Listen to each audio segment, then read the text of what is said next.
Hello everybody and welcome to Manchester United's open training and Ruben Amorim's pre-match press conference with Harry Maguire for the Europa League game at Old Trafford against Rangers. Hello everybody and welcome back to another Manchester United training footage video. Beth Attenborough is back for your commentary, so get settled in, get a nice cup of tea, whatever, or coffee maybe, that'd be my choice, and get ready for Ruben Amorim's training with the team. Just looking around now, and the first big bit of news is Marcus Rashford is in first team training with the Manchester United squad. You can see him there on the outskirts of the circle, getting involved, seems in good spirits. It's been smiling this morning out on the training pitch, so he is part of training with the first team. Is this just normal for Ruben Amorim? Is it just normal for Marcus Rashford to be training with the team, being available but not being selected? Or is it because his move away from the club might not happen? It's looking increasingly likely that he could stay at Manchester United this January, and is that why he's being reintegrated back into the squad and back into the team? What are your thoughts on this? Also, another highlight, somebody to highlight, is Antony has agreed a loan move to Real Betis. That has been here we go by Fabrizio Romano, but he's still currently training with the Manchester United team, so not gone over for medicals or anything yet. Antony, just at the back there of training, is training with the Manchester United team. Looking at who is in training for Manchester United, Victor Lindelof looks like he's back, if I'm not mistaken. I'm pretty sure I saw him out on the grass earlier. Is he training with the team right now? He is. He is there. He was there. Toby Collier's involved, looking for any youth players. One thing I will tell you is that Godwill Kakonke, the 16-year-old centre-back who Ruben Amorim does really like, who has been part of the matchday squads, did play for the under-21s yesterday. So it's unlikely that he'll be part of the matchday squad for the Rangers game, because he did play for the under-21s, getting some game time under his belt after being part of the matchday squad, and that is why he probably won't be part of the squad, because of the game that he played yesterday. So nothing to be alarmed. Godwill Kakonke did play for the under-21s. Also in training is Alejandro Garnacho, another player that could be on his way out of Manchester United. Apparently Napoli have put in a €50 million package together, including add-ons for the player. I mean, I spoke about this quite a lot. For me, I think that price is insulting. I think that bid is insulting, including add-ons. I know Chelsea are involved as well. They might put in a better offer to Manchester United now that that first bid's out there on the table. I mean, there was rumours earlier on this month that Napoli put in €38 million, which again is just insulting. Alejandro Garnacho doesn't quite fit Ruben Amorim's system, we know that, but he's still a talented young player at 20 years old. For me, okay, if Manchester United need to sell him and he's not part of the system and Ruben Amorim's give the all clear on that one, get the money in for him if that's what needs to be done. But it has to be, for me, at least 65, 70 million pounds. I'd lean towards a 70 million pound mark, and I'm talking pounds, not euros. So I think Alejandro Garnacho is definitely one to watch. The talk around Carrington this morning is all about his future and whether he will be leaving Manchester United. I mean, how would you feel if he was the one to leave and not Marcus Rashford? Leave your comments down below and let us know on that one, because Marcus Rashford's move does seem to be stalling. Barcelona and Dortmund interested in him, but no real movements. Looking around the rest of the squad, you do have Harry Maguire there, who will be in the press conference with Ruben Amorim very, very shortly. I wonder how he's going to respond to. I'm sure he'll get questions about the answer that this Manchester United team are going to give to being named the worst Manchester United team in history by Ruben Amorim, or at least one of them. I wonder how they'll respond to that. And then looking at team news ahead of Rangers as well, you can see Toby Collier there training with the first team. Toby Collier is getting a few more minutes now under Ruben Amorim and seems to be being trusted a little bit by the manager. In a team that the midfield hasn't been at the races, could Toby Collier get a start against Rangers? Rangers did rest players at the weekend. They are going to go into this game as one of the biggest games of their season, and at this moment in time, any team I think could turn up to Old Trafford and give this team a proper game. Confidence is low, and I think the players will be feeling it. They'll be feeling the pressure. Europa League is absolutely huge for this squad and huge for Manchester United. You look at you're getting European football for next season, and it's absolutely crucial that the Europa League he's won, because you look at the Premier League and there's no chance. I don't think there's any. I don't think there's even chance we get top half of the table at this moment in time. Honestly, you look at the FA Cup. There's some big teams in that. You've still got Liverpool. You've still got City. Like, it's going to be a tough ask to win that FA Cup. Even though I do think United are capable of it, and it wouldn't shock me. We know we can. We are, Manchester United on our day FC. You can do that. But the Europa League, I think, is absolutely huge for Manchester United in the sense of, we need European football, we need Champions League football. I think it's our best opportunity to do it. You look at the teams that are left in that, and even though Manchester United, to be fair, do tend to perform against the bigger teams, and the smaller teams are what are kind of our Achilles heel in terms of being able to break them down and score goals against them. We are a transition side. Ruben Amorim has basically named this side suited for counter-attack, suited for transition, and he's trying to play a different way. He's trying to play possession-based style, high-intensity style, where you are constantly prodding and poking the opposition and getting into their box. So in that terms of things, that's why we've probably played better against the tougher oppositions, the so-called bigger teams. And the Europa League, you look at the teams left in there, ones that are really big challenges. You look at Tottenham, they're someone that you've got to watch, Galatasaray, but there's no one that really absolutely stands out and thinks Manchester United cannot beat them.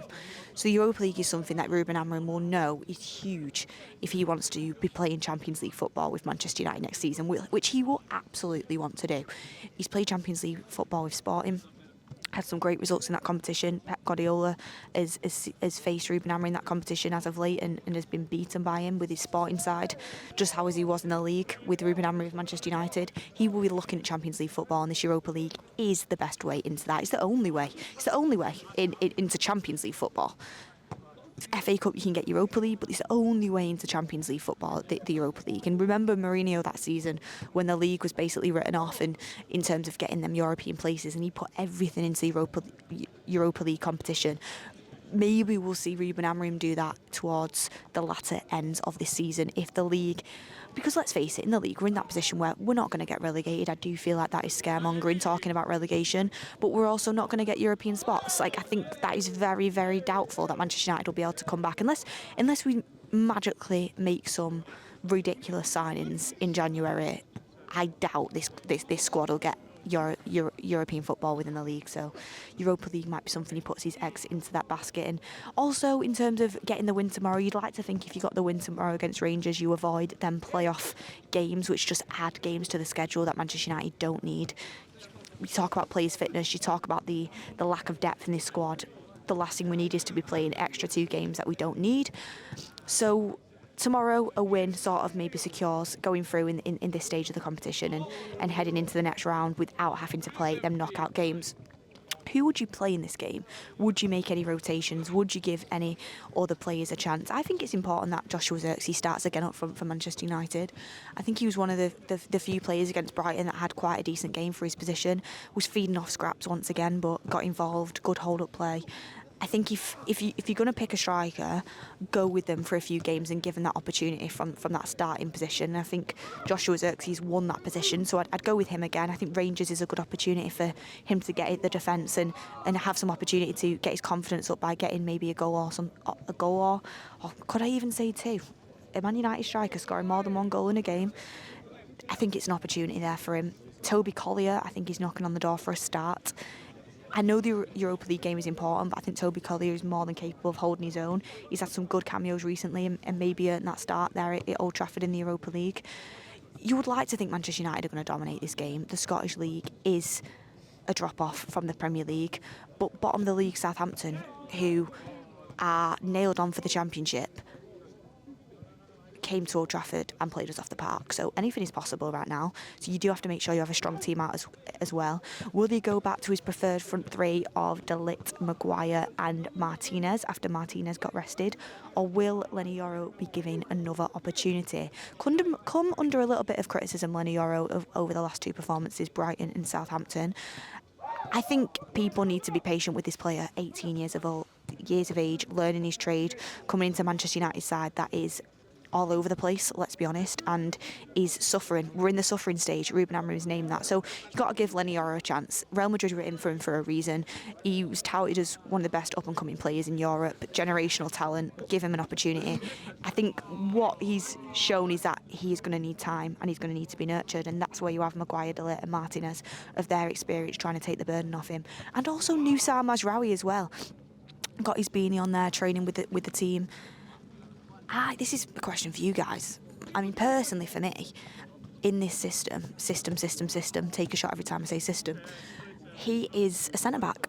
I don't think he's got the attacking output we need for a wing-back in a Ruben Amorim system. So I think he's a very good option to even play right-sided centre-back or left-sided centre-back in this system, because he covers them wide areas really well. And I think you look at the games where Manchester United have been successful in under Ruben Amorim, and him playing as a centre-back he's really helps us in terms of progressing the ball out from the back. He's good on the ball, he's quick, he's agile, he covers space really well, he's defensively solid.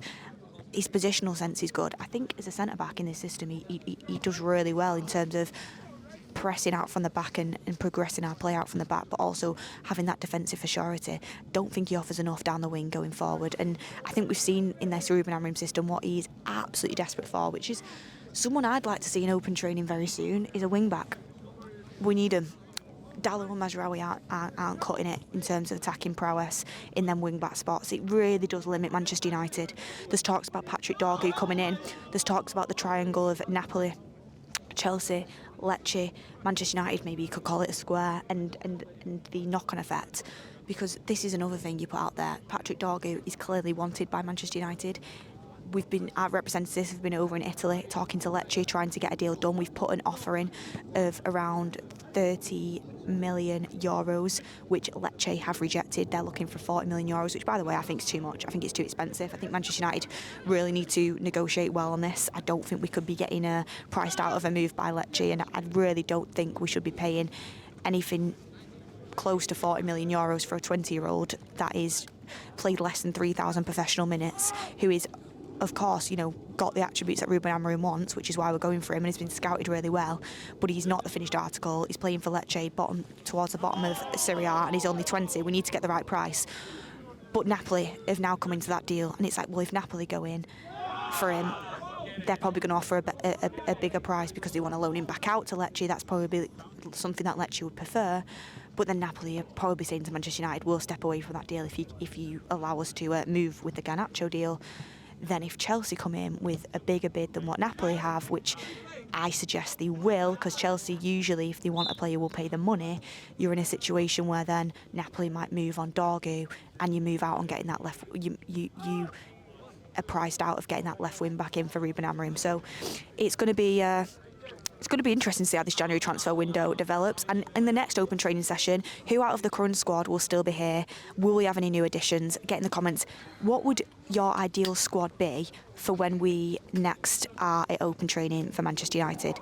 Who would have left the club and who would be in the door? Anyone you'd like to see? Cunha, perhaps? Will Rashford still be here? Anthony we know is going to leave. Is this the last time we'll see Garnacho? Let us know your thoughts. So that was open training with Ruben Amorim's team. Rashford, Antony and Garnacho all seen in training despite links away from Manchester United and transfer rumours. Now let's head over to the press conference to hear what Ruben Amorim and Harry Maguire have to say. Welcome everybody to our press conference for our UEFA Europa League game against Rangers tomorrow with Ruben Amorim and Harry Maguire. Please indicate who your question is for. Let's get going with Sky. Ruben, if I can start with you. Obviously, you had some strong words after the Brighton game, I know that. What response have you seen from your players after what you said? First of all, I want to talk about that. I was talking more for myself than from my players, because I was talking that, and you have to find out a coach that starts a job and lose 8 games, I think, 7 games in the first 10.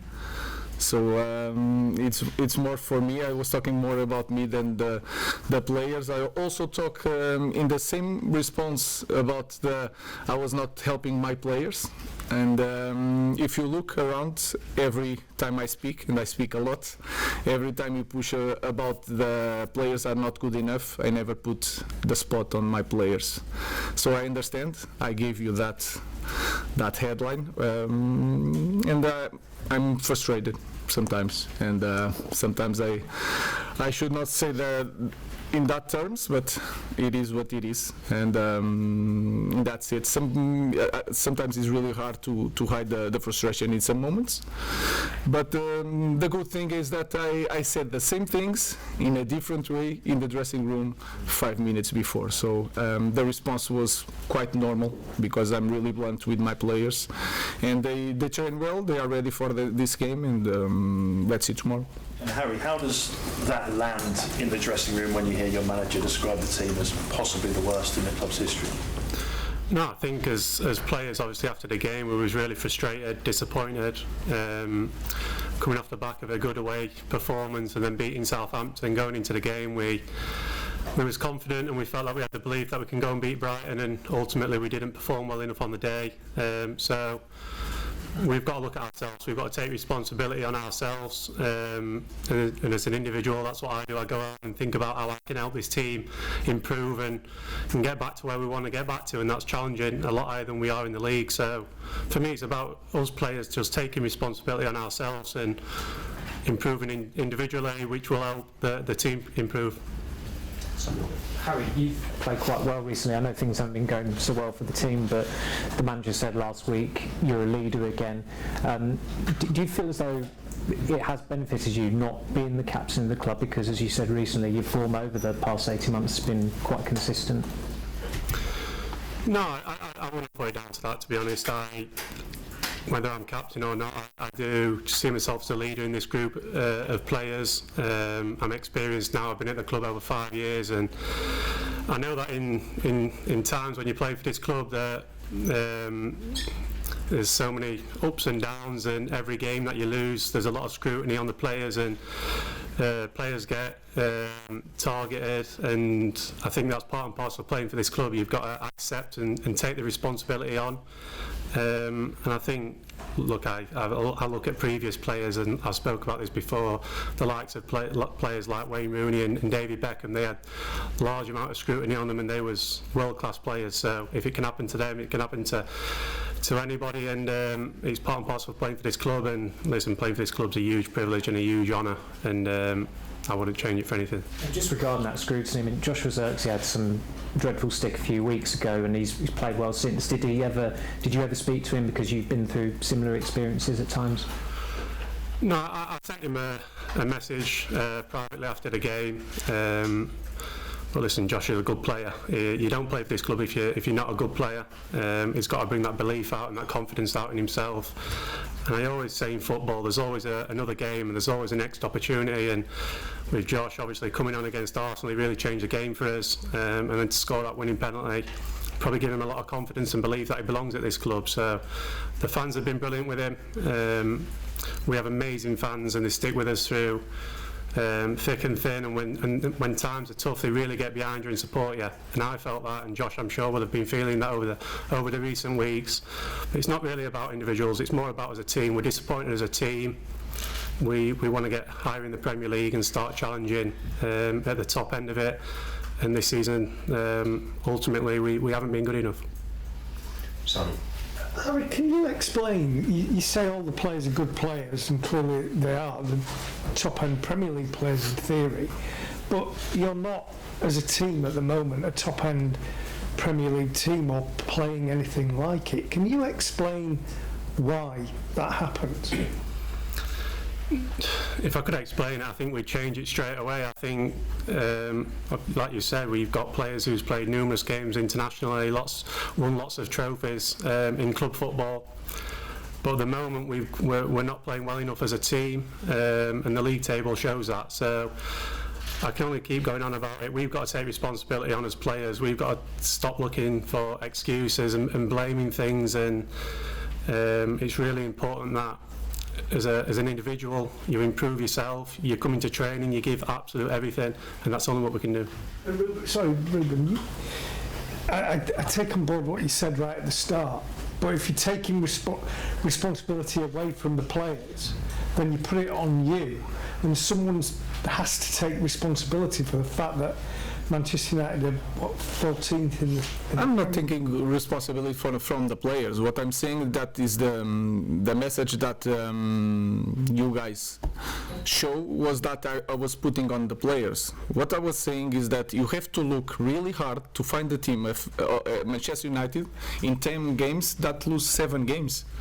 In that is on me, because it's the same players doing worse with a new coach. That's my only concern in the moment. But I'm not taking anything from the players. What I'm saying is that we have to improve in the details, and I explained that. The way we play, we are too nervous with the ball. Too nervous, really anxious, and then if you have a little bit experience in this game, when you fall in this type of context, it's really hard to go up, especially when you are a massive club. So that was my only point. It was the best point to do it after that loss in the way I do it. Maybe not, but it is what it is, and I'm like that all the time. So I'm not taking responsibility from the players. I'm saying, I'm really direct in things. I'm saying in this moment we are performing really bad, and our results are really bad in the moment. So it's everything together, the players, the staff, the technical stuff. So I'm not taking responsibility. I'm just pointing that I'm the biggest responsible of the performance and the results, because I'm the coach and I have that responsibility. Ruben, you've spoken a couple of times about the anxiety that you feel sometimes at Old Trafford. Is it becoming harder to play there at the moment as opposed to being away? And is there anything that you can do to combat it, that feeling of kind of nervousness, anxiety when you play home games? I think that is clear. I could say different things and say no, it's the same thing. We have the support of the fans. No, we are more nervous playing at home than away, because we lost a lot of games, like 4 games in 5. So it's getting harder. What we can improve, I think, if we don't suffer the first goal, like in the 4th minute, and I remember like it's 4th minute, 10 minutes, 15 minutes, and then it's really hard to calm down the team. So we need, the first thing in my mind is they cannot score. We need to score the first one. If we score the first one, I think that will change, and we will play better at home in the beginning.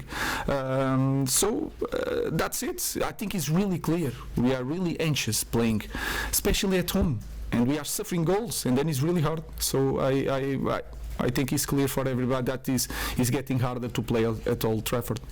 Jamie. I think you said previously, a couple of weeks back, there's a storm coming, yes? So it's fair to say you're in the storm, yeah?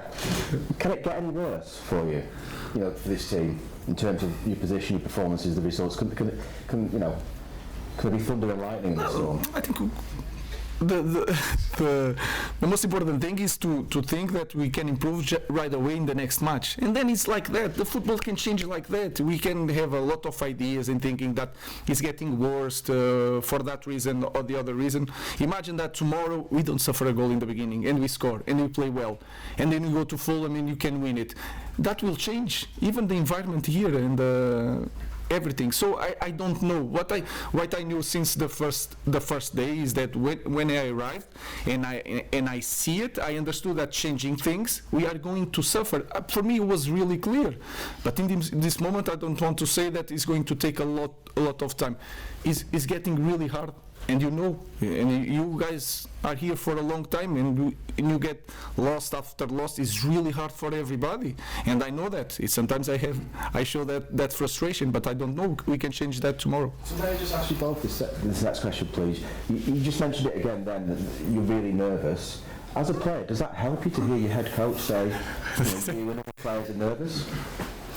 No, I think we spoke about the first goal at Old Trafford, and it's not teams that come into Old Trafford and opening us up and tactically breaking us down. I think anybody who was at the game against Brighton it was a 50-50 game. It could have gone either way, and we gave them a goal early on, which we knew we had to stop. We spoke about it in the pre-match.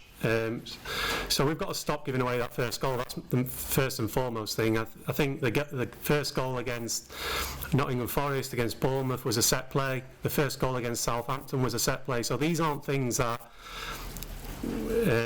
what are tactically a problem. These are things like you've got to go into the game and be focused and mentally ready to go and win a football matches.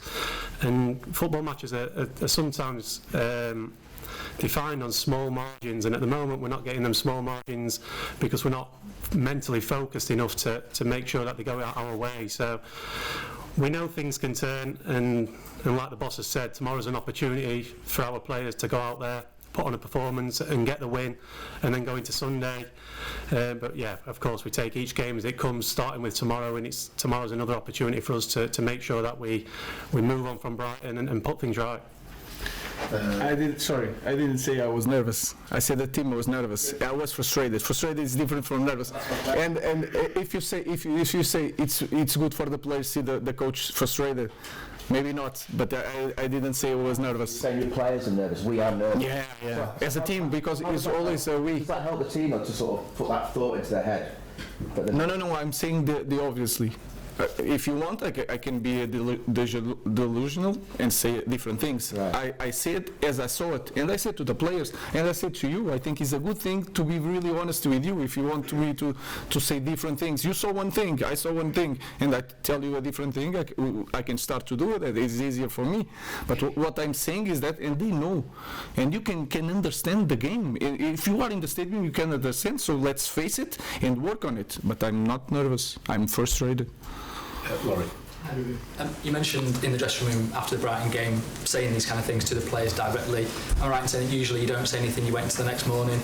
Why did you change your methods for that game, and do you sometimes feel that you need to, I don't know, you said you want to shock the club, shock the players. Was that a moment where you were doing that? No, it was not. I didn't think. That's why I'm a young guy and sometimes I make a mistake, and that's why I don't talk about after the game. This game I needed to talk, and maybe it was a mistake, and then I get more nervous and go to the conference really nervous, and then you said things that you shouldn't say, and that's it. Sometimes you are a young guy and then do mistakes, and you improve. I don't promise you that I will not do it again. I don't know, so I will try to improve. James. Ruben, you've been honest as always about the sort of financial realities that the club are going to face this year. There's a lot of talk of Napoli and Chelsea interest in Garnacho. If the club was to get to a point where it gets an offer that it deems acceptable for a player like that, how important is it for you that you are then able to reinvest and use that money? Guys, I understand the question. Let's focus on the game. I don't want to talk about that, especially before a game. Our focus is that our players are here to play. We need to improve. We need to win games to have that feeling of winning. It's really important for us. So let's focus on that today. Let's take a last question from the Scottish press. Just a question for both gentlemen, please. Just what do you expect from Rangers tomorrow night? No, I think we expect a tough game. We know they're going to come in and give everything. They're going to be followed with great support. And I think they've done extremely well in the competition. So, no, we expect a tough game, but I think our focus on ourselves, making sure that we perform on the back of a bad defeat at the weekend, and we'll go there with confidence that we can perform and get the 3 points. We expect, like Harry said, a tough match, a lot of physicality during the game. I know that some players, important players from Rangers that don't play, and we have to know the new players to understand the way they play. With the fullbacks are really high on the pitch. They have talented to score in the final third. So it's one more difficult game is really important for us, because we want to skip playoff. Is really important to have time to train. So I expect the same thing that we faced in the last games. A really tough match, a lot of physicality, with also the fans from Rangers making some noise. So we are prepared. Our fans are prepared. We want to win. Just one last one from Scotland. Ruben, if you don't mind. Yeah, in many ways, the situation at Rangers just now mirrors the situation at Manchester United. A lot of turmoil on and off the park. Are you aware of what's been going on in Rangers? Same idea of the fans being upset at lack of success, and do you feel for their coach, Philip Clement? It's really hard. These massive clubs, and Rangers won a lot. I think is the club with more titles in Europe. So it's really hard in these moments for any coach in any club. But I hope to improve my team before, especially tomorrow. So I feel the pain of the Rangers coach. Okay, we'll leave it there. Thank you. Thank you. Thank you.